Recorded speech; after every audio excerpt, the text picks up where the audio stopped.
అందరికీ నమస్తే అండి. బీజేపీకి దేశవ్యాప్తంగా ఇప్పుడు ఒక రకంగా వ్యతిరేక పవనాలే ఉన్నాయి. ఫస్ట్ టైం 2014లో కేంద్రంలో అధికారంలోకి వచ్చిన బీజేపీ 12 ఏళ్ల తర్వాత ఫస్ట్ టైం ఆత్మరక్షణ ధోరణిలోకి వెళ్ళిపోయింది. సో వచ్చే ఎన్నికల్లో ఈ గెలుపును కాపాడుకోవడము, ఈ గెలుపును నిలబెట్టుకోవడము, మళ్ళీ అధికారం సాధించడమే లక్ష్యంగా బీజేపీ పావులు కదపడం మొదలుపెట్టింది. అయితే మరోవైపు ప్రతిపక్షం కాంగ్రెస్ పార్టీ ఇన్నాళ్ళు అంత యాక్టివ్గా లేదు. కానీ ఢిల్లీలో జంతర్ మంతర్ దగ్గర ఎప్పుడైతే సీజేపీ ఆందోళన మొదలుపెట్టిందో, దేశవ్యాప్తంగా జన్ జీ గ్రూప్ని ఎప్పుడైతే యాక్టివ్ చేసిందో, దాంతో దేశవ్యాప్తంగా అరౌండ్ 30% ఓట్ బ్యాంక్ ఉన్న ఈ ఏజ్ గ్రూప్లో రాజకీయ చైతన్యం వచ్చింది. ఆ రాజకీయ చైతన్యం బీజేపీకి వ్యతిరేకంగానే ఎక్కువగా ఉంది. అందుకని బీజేపీ ఇన్నాళ్ళు తాము ఆధారపడిన నార్థన్ స్టేట్స్, ఉత్తరాది రాష్ట్రాల కంటే దక్షిణాది రాష్ట్రాల్లో కాస్త బలపడదాము అనే ఆలోచనలో ఉంది. అయితే దక్షిణాది రాష్ట్రాలకు వచ్చేసరికి బీజేపీకి కర్ణాటకకు వచ్చిన ఇబ్బంది ఏమీ లేదు. కర్ణాటకలో బీజేపీకి ఓట్లు ఉన్నాయి, సీట్లు ఉన్నాయి, రాజకీయంగా బలమైన వ్యవస్థ ఉంది. తెలంగాణలో బలమైన వ్యవస్థ నిర్మించే అవకాశం ఉన్నప్పటికీ అక్కడ నాయకుల మధ్య విభేదాల కారణంగా, ఒకరంటే ఒకరికి పడని కారణంగా, ఎవరి పర్సనల్ అజెండాలు వాళ్ళకు ఉన్న కారణంగా అక్కడ తెలంగాణలో బీజేపీ ఎదగడం లేదు. ఎదిగే అవకాశం ఉన్నప్పటికీ ఎదగడం లేదు. కానీ అక్కడ బలమైన నాయకత్వం ఉంది. ఈటల రాజేంద్ర గారికి సెపరేట్ ఫాలోయింగ్ ఉంది, బండి సంజయ్ గారికి సెపరేట్ ఫాలోయింగ్ ఉంది, అండ్ లక్ష్మణ్ గారికి మంచి పేరు ఉంది, కిషన్ రెడ్డి గారికి మంచి పేరు ఉంది. ఇవన్నీ ఉన్నప్పటికీ ఎవరి అజెండా వారిదే, ఎవరి పని వాళ్ళదే.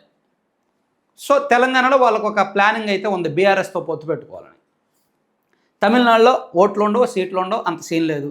కేరళలో ఓట్లు సీట్లు రావు, అంత సీన్ లేదు. ఇక వాళ్ళకు మిగిలే ఏకైక రాష్ట్రం ఆంధ్రప్రదేశ్. ఇక్కడ ఏమైనా బాగుందా అంటే టీడీపీతో పొత్తు పెట్టుకున్నారు కాబట్టి ఇప్పుడు కొంతమంది ప్రజాప్రతినిధులు ఉన్నారు. ఒక 3 ఎంపీలు, ఒక 8 మంది ఎమ్మెల్యేలు ఉన్నారు. ఒకవేళ టీడీపీతో పొత్తు లేకపోతే వీళ్ళకి కూడా ఇక్కడ కూడా ఓట్లు సీట్లు ఉండవు.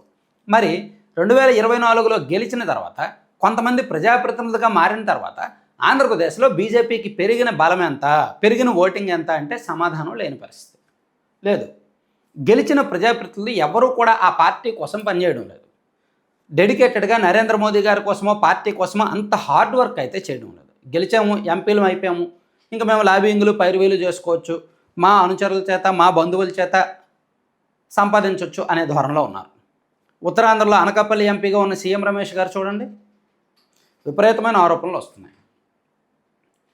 వాళ్ళ బంధువుకి ఎవరికో ఒక మైనింగ్ అప్పచెప్పారని, ఒక క్వారీ అప్పచెప్పారని, ఈ గ్రావెల్ అది విపరీతంగా తవ్వుతున్నారని ఆ మధ్య సాక్షులు వరుసపెట్టి వార్తలు వచ్చాయి.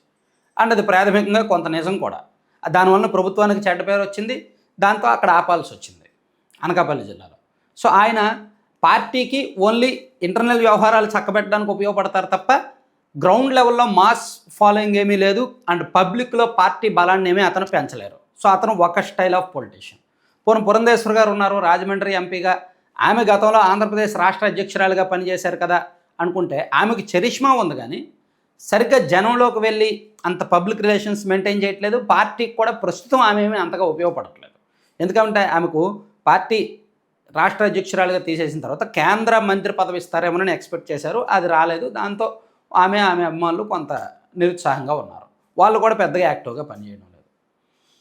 ఇక ఈయన నరసాపురం ఎంపీ కేంద్ర మంత్రి శ్రీనివాస వర్మ గారు, ఈయనకు కూడా ఆయన పనేదో ఆయన చేసుకుంటాడు, తక్కువ పార్టీతో ఓన్లీ ఆర్ఎస్ఎస్ వాళ్ళతో టచ్లో ఉంటారు. ఆయన చుట్టూ ఒక 10 మంది 15 మంది ఉంటారు, వాళ్ళ వరకు మాట్లాడతారు తప్ప పెద్దగా అంటే వీళ్ళెవరికి మాస్ ఇమేజ్ ఏమీ లేదు, జనంలోకి చొచ్చుకెళ్ళగల పొలిటికల్ కెపాసిటీ ఏమీ లేదు. సో వీళ్ళందరూ కూడా పార్టీకి ప్లస్ కాదు మైనస్ కాదు, ఏదో వాళ్ళ పని వాళ్ళు చేసుకోగలరు. ఇక ఎమ్మెల్యేల్లో కూడా దాదాపు అదే పరిస్థితి.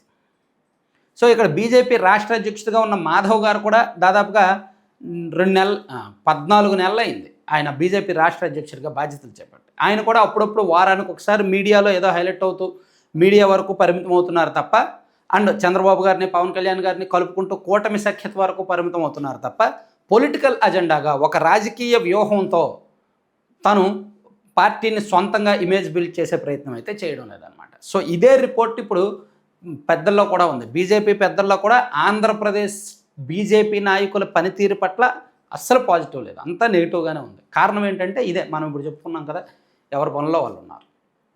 సో అందుకే ప్రక్షాళన చేసే ఆలోచనతో అయితే ఉన్నారు. కాకపోతే అది ప్రక్షాళన చేయడం కూడా సహజమే. చేసినా సరే ఇక్కడ ఓట్లు సీట్లు వస్తాయన్న నమ్మకం లేదు కాబట్టి చూడాలి ఏం చేస్తారనేది.